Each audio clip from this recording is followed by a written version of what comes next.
A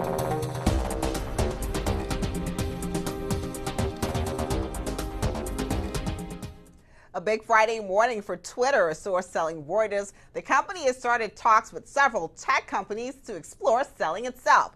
CNBC reported earlier that suitors include Alphabet's Google unit and Salesforce. Recon Capital's Chief Investment Officer Kevin Kelly joins us now to talk Twitter and the markets overall. We actually asked Kevin about the possibility of Twitter and Google teaming up during his appearance on this show back on December 30th last year. Take a listen to what he had to say. It is completely accretive for Google to take Twitter and unlock that treasure trove of analytics they have in advertising, and it fits well into their portfolio, and they can easily afford Twitter. So I think it's great for Twitter shareholders. It's great for Google shareholders. It's completely accretive to Google shareholders. So Twitter really needs to sell themselves. What do you have to say now?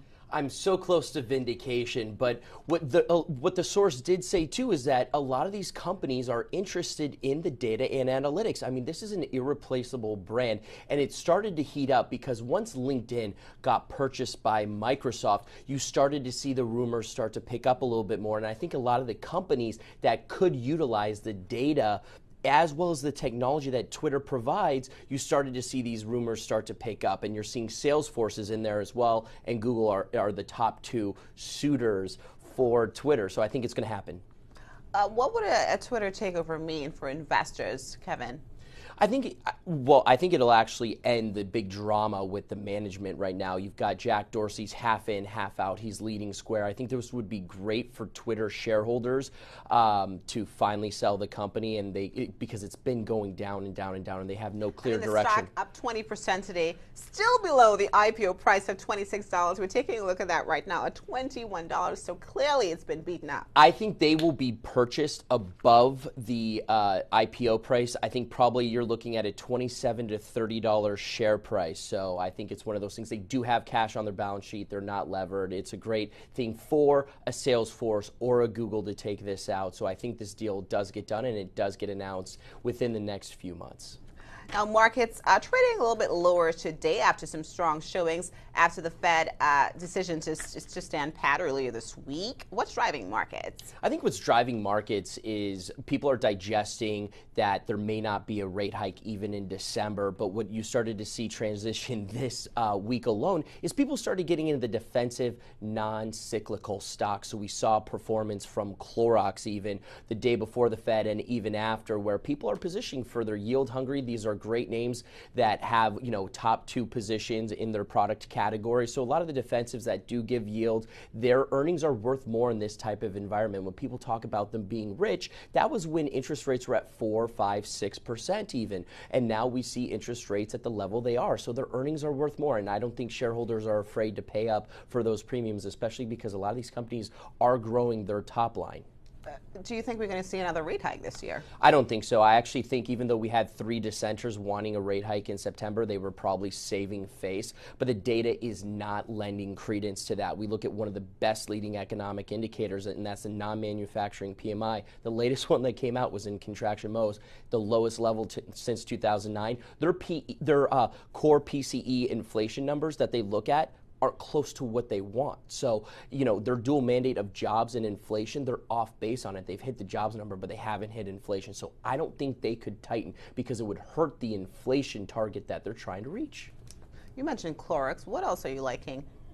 We like names that, not only Clorox that provide the consumer staples, we like the places they go to buy them. So Costco's a great one. You could even go into a space where we're talking about takeouts, right? Rite Aid is being suited by Walgreens. There's some antitrust issues, but there's a plan there. There's a nice deal spread on that. So I think a lot of the consumer, because we're seeing strength with the consumers. We've seen gas prices stabilize. We're starting to see, healthcare has risen a little bit, but not to the effect that people thought it would have on people's balance sheets. So I think it's good, and we're seeing that, across a lot of the consumer numbers that have been coming out. So you think oil prices are going to hover right around these levels? Yeah, I think they'll stabilize because one of the things that happens with oil is that it has to do with, there's a cap really at 50, because when 50 on a price of barrel comes out, you start to see oil rigs come up and more oil being pumped. So I think it's capped around that 50 level.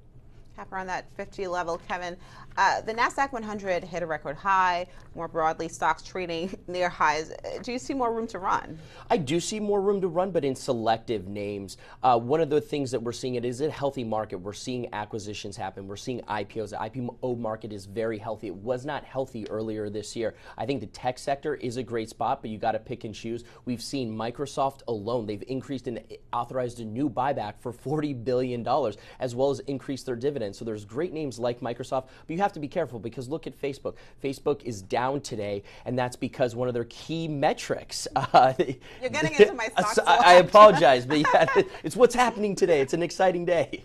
All right, Kevin, thank you so much for joining me today. Let's move on and talk about Facebook, the social media giant, down more than 1% after disclosing that its advertising analytics indicated viewers watched video ads for longer than they actually did. According to reports, the company overestimated viewing time by 60 to 80% for 2 years and has now notified agencies, ad agencies that is, such as Publicis Media. Now, data security company Imperva also on the move, up 22%. JMP Securities says there could be a bidding war for the company, for the data security company, and raised its price target to $56 from $50.